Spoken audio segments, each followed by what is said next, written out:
दोस्तों, एक मार्केट में 4 स्कॉर्पियो का काफिला आता है और उसमें से दर्जनों गुंडे उतरते हैं जो कि नकाबपोश थे।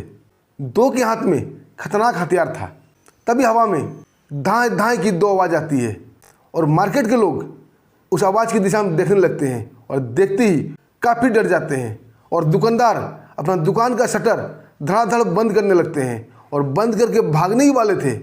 तभी एक गुंडा हथियार लहराता हुआ कड़कदार आवाज़ में ज़ोर से बोलता है, खबरदार, किसी ने शटर गिराया और कोई दुकान बंद करके भागने की कोशिश की तो उसे गोली मार दिया जाएगा, उसे शूट कर दिया जाएगा। दोस्तों, जो जहाँ थे सभी वहीं थम जाते हैं और भय से उस गुंडे की तरफ देखने लगते हैं।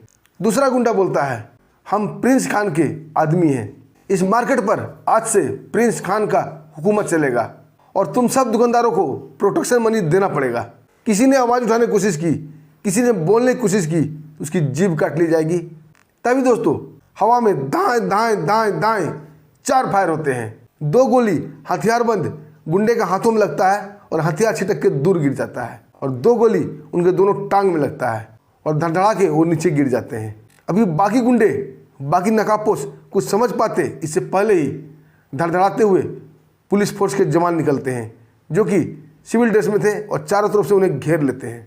तभी एसएसपी प्रभात कुमार हाथों में पिस्टल लिए हुए सामने आते हैं। दोस्तों, सभी गुंडों को हथकड़ी लगाया जाता है। उनके नकाब उनके चेहरे से नोच दिए जाते हैं। अब वो बेनकाब हो चुके थे। उनके कमर में रस्सी लगाई जाती है, उनके जूते चप्पल उतार दिए जाते हैं और पैदल उसी मार्केट में उन्हें नंगा घुमाया जाता है ताकि आम पब्लिक के दिल से इन अपराधी का, इन गुंडे का डर कम हो सके। उसके बाद दोस्तों, एसएसपी प्रभात कुमार क्या क्या कारनामे करते हैं, गुंडों के ऊपर कैसे लगाम लगाते हैं, माफिया को ईंट का जवाब पत्थर से देते हैं और इसमें नेता भी एंट्री करते हैं और नेता को भी माकूल जवाब दिया जाता है। आइए दोस्तों, पूरी कहानी जानते हैं विस्तार से। दोस्तों, कहानी शुरू करने से पहले आप लोगों का दिल से शुक्रिया, आभार। आप लोग हमारे वीडियो को काफ़ी मात्रा में लाइक करते हैं, चैनल को सब्सक्राइब भी करते हैं। दोस्तों, ऐसे ही सपोर्ट करते रहिएगा। हम आपके दोस्त, आपके भाई हैं। हमें आपका सपोर्ट का आवश्यकता है। Please support me. दोस्तों, कहानी की शुरुआत झारखंड राज्य के धनबाद जिले से होती है, जहां कुछ नाम दहशत का पर्याय बन चुका था। पहला नाम था प्रिंस खान, जिसके ऊपर दर्जनों केस थे, हत्या के, फिरौती के, रंगदारी के, अपहरण के। झारखंड के साथ साथ बिहार में भी उसकी दहशत बोलती थी। ये वही प्रिंस खान है जो गैंग्स ऑफ वासेपुर फिल्म का एक कैरेक्टर था। और दूसरा कैरेक्टर है उसका भाई वसीम खान, जो कि प्रिंस के सारे काले साम्राज्य को संभालता है और प्रिंस खान खुद दुबई में है और वसीम खान की दहशत पूरे धनबाद में गूंजती थी। तीसरा नाम था पप्पू मंडल, जो कि कोल माफिया है। और चौथा नाम दोस्तों एक नेताजी हैं, हमें माफ़ कीजिएगा, नाम नहीं बता सकता, आप लोग सब समझ जाएंगे। दोस्तों, जैसे ही एसएसपी प्रभात कुमार धनबाद का पदभार संभालते हैं, दोस्तों एसएसपी साहब पदभार संभालते ही अपने ऑफिस में जाते हैं, तभी एक व्यक्ति उनसे मिलने आता है। प्रभात साहब समझते हैं कि कोई फरियादी होगा, कोई रिक्वेस्ट या कोई हेल्प के लिए आया होगा। उसे अपने ऑफिस में बुलाते हैं और चेयर ऑफर करते हैं। आप बोलते हैं बैठ जाओ, और व्यक्ति बड़ा ही शान से बैठ जाता है और बड़ा ही गर्व से बोलता है, मेरा नाम पप्पू मंडल है, मैं धनबाद का बहुत बड़ा कोल माफिया हूँ। मेरे लिंक सरकार से है और सरकार के साथ उठना बैठना है, और कई तरह की बातें करता है और अपना प्रभाव एसएसपी प्रभात कुमार के ऊपर डालने की कोशिश करता है। ये सुनकर प्रभात साहब मंद मंद मुस्कुराते हैं। उसके बाद कुछ ही क्षणों में उनकी आंखें लाल हो जाती है और चेहरा तमतमा जाता है और पप्पू मंडल को बोलते हैं, पहले खड़ा हो जा। पप्पू मंडल कुछ बात समझ में नहीं आती है। जोर से प्रभात साहब बोलते हैं, मैंने तुझे खड़ा होने के लिए बोला। पप्पू मंडल सकपका जाता है और खड़ा हो जाता है। दोस्तों, एसएसपी प्रभात साहब भी खड़ा होते हैं और जोरदार थप्पड़ पप्पू मंडल के गालों में मारते हैं। प्रभात साहब बोलते हैं कि मैंने पढ़ाई लिखाई करके आईएएस ऑफिसर बना है और तुम चाहते हो मैं तुम्हें कोयला चोरी कराऊं, तुम कोल माफिया हो, तुम्हारी मदद करूं। और दोस्तों, जोरदार थप्पड़ पप्पू मंडल के गालों में मारते हैं और उसे बोलते हैं, यहाँ से भाग जाओ, नहीं तो पिछवाड़ा लाल कर दूंगा। दोस्तों, पप्पू मंडल बोलता है, एसएसपी तुमने ये ठीक नहीं किया, मैं प्रिंस खान का आदमी हूँ और तुम्हें इसका अंजाम भुगतना पड़ेगा।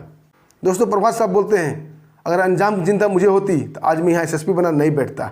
तुम गुंडों को अगर गली में नंगा ना नचाया तो मेरा भी नाम एसएसपी प्रभात कुमार नहीं। वो पप्पू मंडल की तरफ लपकना ही चाहते थे, लेकिन पप्पू मंडल वहाँ से भाग चुका था और जाते जाते देख लेने की धमकी दे गया था। और दोस्तों, बेइज्जत होके एसएसपी ऑफिस से निकलते ही पप्पू मंडल काफ़ी शर्मिंदा होता है और एक नेता से बात करता है और प्रिंस खान के राइट हैंड वसीम खान से बात करता है। अब बोलता आज की आज अगर एसएसपी प्रभात कुमार को सबक ना सिखाया गया तो हमारा दहशत समाप्त हो जाएगा। दोस्तों वसीम खान अपने 2 गुंडों को भेज देता है और दोनों गुंडे एसएसपी के ताक में रहने लगते हैं, कब वो निकले, कब उन पर हमला करें। और एसएसपी प्रभात कुमार की आदत थी हमेशा बुलेट प्रूफ जैकेट पहने रहते थे, क्योंकि बहादुर किस्म के आदमी थे, लड़ाका किस्म के आदमी थे। ये सामने सामने की लड़ाई लड़ते थे। दोस्तों जैसे ही शाम को ये अपना ऑफिस से घर की तरफ रवाना होते हैं, अपने क्वार्टर की तरफ जाते हैं, तभी वो दोनों व्यक्ति, दोनों गुंडा उनके ऊपर हमला कर देता है। एक गोली एसएसपी साहब की बुलेट प्रूफ में लगती है। उसके बाद प्रभात साहब फुर्ती से ज़मीन पर लेट जाते हैं और गुंडों को फायर करने का मौका ही नहीं देते हैं। लेटते लेटते वो अपना पिस्टल निकाल चुके थे और धनाधन 2 फायर होता है और दोनों गुंडे के टांग में लगता है। दोनों गुंडा के हाथ से पिस्टल छूट जाता है और वहीं गिर जाता है। अब प्रभात साहब उठते हैं और दोनों को कॉलर पकड़ खड़ा करते हैं। अब पूछते हैं किसने भेजा है तुम्हें। दोनों गुंडा सारी बात बता देते हैं। अब एसएसपी साहब समझ चुके थे कि धनबाद में अगर उन्हें रहना है तो एक बार ज़बरदस्त टक्कर होगा और ज़बरदस्त मुकाबला होगा। तब तो दोस्तों पुलिस जवान में पहुंच जाते हैं और दोनों को गिरफ्तार कर लिया जाता है। दोस्तों दूसरे दिन ही एसएसपी प्रभात साहब अपने ज़िले के अंदर आने वाले जितने भी इंस्पेक्टर और दरोगा थे सबका मीटिंग लेते हैं। उस मीटिंग में एसपी अमित कुमार और डीएसपी शंकर कामत जी भी मौजूद थे। एसएसपी प्रभात कुमार कुछ रूल बताते हैं जो इस प्रकार थे। पहला रूल, थाने में फरियाद लेकर आने वाले फरियादी का बात पूरी तरह से सुना जाएगा और उसे निराश नहीं किया जाएगा, यथासंभव उसकी मदद की जाएगी। दूसरा, हर शिकायत पर तुरंत संज्ञान लिया जाएगा, चाहे शिकायत कितने ही बड़े आदमी के खिलाफ हो, कानून से ऊपर कोई नहीं। तीसरा नियम, जनता के साथ कोई भी पुलिस वाला अकड़ के बात नहीं करेगा, जनता के साथ सहयोग किया जाएगा, उसे प्यार से पूछा जाएगा, प्यार से बताया जाएगा। और चौथा, अगर आम पब्लिक किसी के खिलाफ कोई कंप्लेंट नहीं खाता है तो उसका रिसीविंग उसे दिया जाएगा डेट और टाइम के साथ और उस पर तुरंत कार्रवाई की जाएगी। और दोस्तों यहीं से एसएसपी प्रभात कुमार का मुकाबला शुरू होता है कोल माफिया से और नेता से, जो विस्तार दर विस्तार आप इस कहानी में जानेंगे। दोस्तों प्रभात साहब पुलिस का एक टीम बनाते हैं जो कि बहादुर जवानों का था और हर चौक चौराहे पर उन्हें तैनात कर देते हैं। उनका काम था हर संदिग्ध व्यक्ति और हर संदिग्ध गाड़ी की तलाशी करना। काफ़ी मात्रा में मुखबिर अलर्ट कर देते हैं ताकि हर जानकारी से वो अपडेट रहे। अब वो कमर कस चुके थे माफियाओं के खिलाफ। अब वो समझ चुके थे कि धनबाद में माफियाओं का पैर उखाड़ के रहेंगे। तभी दोस्तों एक मुखबिर खबर देता है कि बैंक मोड़ एक मार्केट है जो कि रेलवे स्टेशन से 3 किलोमीटर दूर है। वहाँ पर बड़े बड़े व्यवसाय होते हैं, बड़े बड़े शोरूम हैं। प्रिंस खान का राइट हैंड वसीम खान अपने गुंडे के साथ वहाँ दहशत फैलाने वाला है। दोस्तों फिर क्या था, प्रभात साहब अपने पूरे टीम को अलर्ट कर देते हैं और इस टीम में एसटीएफ के जवान भी रखते हैं। सब उस मार्केट में सादे वर्दी में घूम रहे थे। तभी दोस्तों एक स्कॉर्पियो का काफिला आता है, उसमें से कुछ गुंडे उतरते हैं जो कि नकाबपोश थे। 2 के हाथ में गन था, फायरिंग करते हैं और डराने की कोशिश करते हैं और चेताते हैं कि इस मार्केट पर प्रिंस खान का अधिकार हो चुका है और तुम लोगों को प्रोटेक्शन मनी देना पड़ेगा। दोस्तों प्रभात साहब एसटीएफ के जवान के साथ उन्हें घेर लेते हैं। गन वाले शूटर के पैरों में गोली मार दी जाती है और बाकी को हाथों में हथकड़ी लगाया जाता है, कमर में रस्से लगाए जाते हैं। उनका शर्ट खोला जाता है, उनका चप्पल जूते उतारे जाते हैं और उन्हें पैदल उस बैंक मार्केट में और धनबाद की गलियों में घुमाया जाता है ताकि आम लोगों के दिल से दहशत कम हो जाए और अंततः उसे जेल में डाल दिया जाता है। जब दोस्तों पूछताछ होती है तो जो नाम निकल गया था वो वसीम खान का नाम निकल के आता है और प्रिंस खान का। दोस्तों धनबाद के इतिहास में आज तक पहले ऐसा कभी नहीं हुआ था कि प्रिंस खान के गुंडों को भरे बाजार में नंगा घुमाया गया हो। दोस्तों प्रिंस खान इसे अपना बेइज्जती समझता है, अपने भाई वसीम को फ़ोन करता है कि आखिर हो क्या रहा है और एक नेता के ऊपर दबाव बनाया जाता है कि जो गुंडे पकड़े गए हैं उन्हें फटाफट जमानत कराओ, उन्हें जेल से छुड़ाओ। दोस्तों वो नेता एसएसपी प्रभात से मिलने जाता है, उन्हें समझाने की कोशिश करता है कि तुमसे पहले भी कई ऑफिसर आ चुके हैं और कई ऑफिसर जा चुके हैं, सब हमारे साथ कोऑपरेट से चले और तुम्हें भी हमें कोऑपरेट करना चाहिए और हमारे साथ हाथ मिला लो ताकि तुम सुरक्षित रहो। दोस्तों एसएसपी प्रभात कुमार बोलते हैं कि नेताजी आप पहली बार हमारे ऑफिस में आए हैं और पहली बार मैं बड़ा प्यार से बात करता हूँ, इसलिए मैं आपको कुछ नहीं कहूँगा। और अपनी वर्दी को पकड़ के बोलते हैं ये आईएएस की वर्दी बहुत मेहनत से हमने पाई है, ये नेता की कुर्ता नहीं है, ये नेता की खादी नहीं है जो 5 साल में बदल जाएगा, ये हमारी आन बान और शान है और दोबारा इस तरह की बात किए तो बहुत बुरा होगा और अपनी इज्जत चाहते हैं, अपना भला चाहते हैं तो यहाँ से भाग जाओ। मैं नहीं चाहता हूँ कि आपके ऊपर मेरा हाथ उठ जाए। दोस्तों उस नेता को अपनी काफ़ी बेइज्जती फील होती है। पहली बार उन्हें दुत्कारा गया था, उन्हें बेइज्जत किया गया था। वो नेता सरकार का हवाला देता है, अब बोलता है कि हमारा सरकार है, हम सरकार के आदमी हैं, तुम्हारा मैं ट्रांसफ़र करवा दूंगा। तभी दोस्तों प्रभात साहब बोलते हैं कि तुम नेता इससे ज़्यादा कर क्या सकते हो, मेरी नौकरी तो छीन नहीं सकते, मेरी वर्दी को छीन नहीं सकते, तुम ट्रांसफ़र ही करवाओगे, और जिस दिन मेरी सटक गई ना, तुम्हें मैं दुनिया से ही ट्रांसफ़र कर दूंगा। दोस्तों नेता काफ़ी डर जाता है, लेकिन बात इज्जत वाली हो जाती है। वो अब काफ़ी एड़ी चोटी का जोर लगाता है एसएसपी प्रभात साहब का ट्रांसफ़र करवाने का। लेकिन प्रभात साहब आए कुछ ही दिन हुए थे, कुछ ही महीने हुए थे, वहाँ से जवाब आता है कि आईएएस ऑफिसर की ट्रांसफ़र इतनी जल्दी नहीं की जा सकती, ये रूल के खिलाफ है और जनता भी बगावत कर देगी। लेकिन दोस्तों नेताजी काफ़ी गुस्से में थे, वो अपना अपमान का बदला लेना चाहते थे और प्रिंस खान का दबाव बार बार उनके ऊपर आ रहा था, तुम कर क्या रहे हो, अगर तुम इस ऑफिसर के ऊपर काबू नहीं पाते हो तो तुम्हारी नेता की कुर्सी छीन ली जाएगी।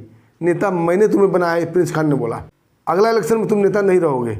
दोस्तों नेता काफ़ी टेंशन में आ जाता है और अपने बंगले पर एक मीटिंग बुलाता है। उस मीटिंग में कई छूट भैया नेता थे, कई बड़े नेता भी थे और कुछ गुंडे किस्म के आदमी भी थे और कोल माफिया भी था। दोस्तों वहाँ निर्णय लिया जाता है कि इस ऑफिसर को काबू कैसे किया जाए, लेकिन कोई भी निर्णय पर नहीं पहुँच पाते हैं क्योंकि मुकाबला एक आईपीएस ऑफिसर से था और आईपीएस ऑफिसर अगर चाह ले और अपने पर आ जाए और पुलिस बल भी ये चाह ले तो अच्छे अच्छे नेता और अच्छे अच्छे माफिया का हवा निकाल दे। दोस्तों किसी बात को समझौता नहीं होती है। अब नेताजी बोलते हैं कि मैं इसे दुनिया से ही उठा दूंगा। तभी वो वसीम खान के फार्म हाउस पे जाते हैं और वहाँ अपना रोना रोते हैं कि मेरी काफ़ी बेइज्जती एसएसपी प्रभात ने की है और तुम्हारे गुंडों को भी सड़कों पर नंगा घुमाया है, तुम्हें बदला लेना चाहिए। दोस्तों वसीम खान भी उसकी बातों में आ जाता है और दोस्तों 4 मोटरसाइकिल वाले टीम को तैयार करता है और उन्हें समझाता है कि कैसे हमला करना है। दोस्तों चारों गुंडे एसएसपी साहब का रखिए शुरू कर देते हैं और एसएसपी साहब एक दोपहर को मार्केट की तरफ जा रहे थे अपनी पर्सनल गाड़ी से। तभी वो चारों मोटरसाइकिल वाले उनका पीछा करते हैं। एसएसपी साहब काफ़ी अलर्ट किस्म के आदमी थे। वो अपने गाड़ी के बैक मिरर में देखते हैं कि एक मोटरसाइकिल कई मिनट से उनके पीछे लगा हुआ है। वो झूठ मूठ कर गलियों में इधर से उधर गाड़ी घुमाते हैं और उन मोटरसाइकिल की झलक भी पीछे पीछे देख रहे थे। उन्हें अब कन्फर्म हो चुका था कि कोई न कोई हमारा पीछा कर रहा है। दोस्तों फिर क्या था, एसटीएफ टीम को फ़ोन करते हैं, अपने पुलिस टीम को फ़ोन कर देते हैं और अपना लोकेशन सेंड कर देते हैं। जब तक पुलिस टीम आती तब तक एसएसपी प्रभात साहब उन गुंडों को एक सुनसान इलाका में ले जाते हैं। गुंडे मन ही मन काफ़ी खुश हो रहे थे कि ये एसएसपी खुद ही एक सुनसान इलाका में जा रहा है जहां हमारा काम आसान हो जाएगा। लेकिन दोस्तों उन्हें नहीं पता था कि अब यमराज से भेंट होने वाला है। दोस्तों चंद मिनट में एसएसपी प्रभात कुमार अपना गाड़ी का स्पीड बढ़ा देते हैं। ये चारों शूटर भी मोटरसाइकिल का स्पीड बढ़ा देते हैं और एकाएक एसएसपी साहब ब्रेक मारते हैं और गेट खोलकर बाहर निकालते हैं। और चारों शूटर कुछ समझ पाते, कुछ कर पाते इससे पहले ही एसएसपी प्रभात कुमार अपना पिस्टल निकाल लेते हैं और दाएं दाएं दाएं दाएं 4 धमाका होता है। दोस्तों 3 शूटर के सिर में गोली लगती है और वहीं मर जाते हैं। दोस्तों चौथा शूटर काफ़ी डर जाता है क्योंकि गोली उनके कान को छूते हुए निकली थी। वो अपना पिस्टल निकालना ही चाहता था, तब तक एसपी साहब उसके ऊपर पिस्टल तान देते हैं और बोलते हैं अगर हिलने की कोशिश की तो शूट कर दूंगा। तुम क्या समझते हो कि तुम बहुत किस्मत वाले हो, गोली तुम्हें नहीं लगी? ऐसी बात नहीं है, मैंने तुम्हें जानबूझकर नहीं मारा ताकि तुमसे पूरा राज उगला जा सके। तब तो दोस्तों एसटीएफ टीम भी आ जाते हैं और सबको चारों तरफ से घेर लेते हैं। और जो जिंदा बचा था अपराधी उसे पूछताछ होती है। उस सारा राम कहानी तोते की तरफ बक देता है क्योंकि एसपी साहब ने बोला था कि अगर जरा भी झूठ बोला तो तुम्हारा खोपड़ी उड़ा दूंगा। वो सब कुछ सही सही बता देता है कि नेता ने वसीम खान से मदद मांगी थी और मैंने नेता कहने पर आपको शूट करने आए थे। दोस्तों एसपी साहब मुस्कुराते हैं और उस गुंडे से पूछते हैं अब तुम ये बताओ कि तुम मरना पसंद करोगे या जेल जाना पसंद करोगे। दोस्तों वो गुंडा हाथ जोड़ देता है और लंबा सांस लेके बोलता है साहब मुझे जेल भेज दो, मेरा जान मत लो। वो काफ़ी डर गया था। एसपी साहब बोलते हैं अगर तुम्हें जेल ही जाना है तो एक नेक काम करके जाओ। और दोस्तों उसे कुछ समझाते हैं, मरता क्या नहीं करता। वो गुंडा इसके लिए तैयार हो जाता है। एसपी साहब एक पुलिस वाले को बोलते हैं इसे लॉकअप में रखो और इसे खाने पीने का अच्छे से बंदोबस्त करो, किसी चीज़ की कोई कमी इसके पास नहीं होनी चाहिए। तब तक मैं एक ज़रूरी काम निपटा के आता हूँ, फिर इससे बात किया जाएगा। और दोस्तों उसी वक्त पूरे पुलिस टीम और पूरे एसटीएफ की टीम को लेकर सीधा रेड करते हैं वसीम खान के अड्डे पर, उसके फार्म हाउस पे। वसीम खान को ये गुमान ही नहीं था कि कोई पुलिस वाला हमारे फार्म हाउस तक भी पहुंच सकता है। दोस्तों वसीम खान के फार्म हाउस को चारों तरफ से घेर लिया जाता है और दनादन फायरिंग शुरू हो जाती है। फार्म हाउस का मेन दरवाजा एसपी साहब बम से उड़ा देते हैं। दोस्तों बम से उड़ते ही, धमाका होते ही वहाँ अफरा तफरी मच जाती है। जो जैसे थे जहाँ थे या तो गन उठाते या तो भागने की कोशिश करते हैं, लेकिन एसटीएफ के जवान धड़ाधड़ धड़ाधड़ फायरिंग करते जा रहे थे और उन्हें हम लोग भेजते जा रहे थे। गुंडा कुछ मुकाबला कोशिश करते हैं, लेकिन कब तक। यह अप्रत्याशित हमला था, ये गुरिल्ला वार था। गुंडे कुछ समझ भी नहीं पाए थे और वो मारे जाते हैं। बाकी गुंडे आत्मसमर्पण कर देते हैं, उन्हें जेल में डाल दिया जाता है। प्रभात साहब अपने पुलिस टीम से बोलते हैं अब एक आखिरी काम बाकी है, उसके बाद यहाँ शांति ही रहेगा। और दोस्तों लॉकअप वाले गुंडे को लेते हैं और अपने साथ 2 स्टेप जवान भी लेते हैं, उन्हें अपनी गाड़ी में बिठाते हैं। और दोस्तों एसपी साहब रास्ते में स्टेप के जवान को और उस गुंडे को सब कुछ समझा चुके थे। एसपी साहब नेता के बंगले में प्रवेश करते हैं। नेताजी एसपी साहब को देखते ही उनके 53 काम जाते हैं। बड़ा ही खुशामदी अंदाज में कहते हैं कि अहो भाग मेरे कि एसपी साहब मेरे घर पधारे हैं, आइए आइए। एसपी साहब बड़े ही कड़क लहजे में बोलते हैं कि नेताजी ज़्यादा रंग बदलने की कोशिश मत कीजिए, मुझे पता है आप रंग बदलने में गिरगिट को भी फेल कर दीजिएगा। नेताजी हंसते हुए बोलते हैं अरे एसपी साहब ऐसे कैसे बातें कर रहे हैं, हम तो जनता के सेवक हैं। आपने जिस दिन मुझे समझाया है उस दिन से मैं सब कुछ छोड़ दिया हूँ। दोस्तों एसपी साहब पिस्टल निकाल लेते हैं। दोस्तों ये देखकर नेता काफ़ी घबरा जाता है और गले में थूक अटकते हुए बोलता है ये क्या कर रहे हो आप। एसपी साहब उससे पूछते हैं कि सच सच बता नेता, तूने मुझे मारने के लिए गुंडा भेजा था या नहीं। दोस्तों नेता के चेहरे पर कई रंग आते और कई रंग जाते हैं, चेहरे से पसीने टपकने लगते हैं। लेकिन एसपी साहब बोलते हैं कि नेताजी आपने तो सोचा था कि एसपी प्रभात को रास्ते से हटा देंगे, लेकिन नेताजी अफसोस अब आपके हटने की बारी आ गई है। तभी नेताजी थूक अटकते हुए बोलते हैं कि मैं कुछ समझा नहीं।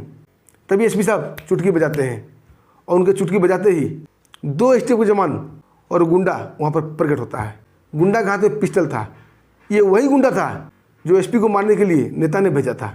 और दोस्तों गुंडा धनाधन 2 फायर करता है और नेता को गोली लगती है, नेता वहीं गिर जाता है। उसके बाद गुंडा को गिरफ्तार किया जाता है, क्योंकि एसपी साहब उसे बोले थे कि तुम्हें मरना है या जेल में रहना है। तो गुंडा बोला था कि मैं जेल में रहना चाहता हूँ, मेरी जान मत लो। एसपी साहब बोले थे तुमने मेरे ऊपर हमला किया है, तुझे आजीवन कारावास मिलेगा, इससे अच्छा एक नेक काम कर दो। और नेता की हत्या की बात करवाते हैं। दोस्तों भ्रष्ट नेता, वो गद्दार नेता मारा जाता है। उसके बाद दोस्तों धनबाद में काफ़ी शांति छा जाती है और अभी धनबाद शांत है और एसएसपी प्रभात साहब अभी भी धनबाद में है। दोस्तों आपका क्या कहना है एसएसपी प्रभात साहब के लिए? एक छोटा सा कमेंट जरूर कीजिएगा और जय हिंद जरूर लिखिएगा। दोस्तों हमारा मेहनत अच्छा लगा तो वीडियो को लाइक कीजिएगा, चैनल को सब्सक्राइब भी कीजिएगा। दोस्तों फिर मिलते हैं एक शानदार सच्ची कहानी के साथ, तब तक के लिए हमें आज्ञा दीजिए। नमस्कार, जय हिंद, जय भारत।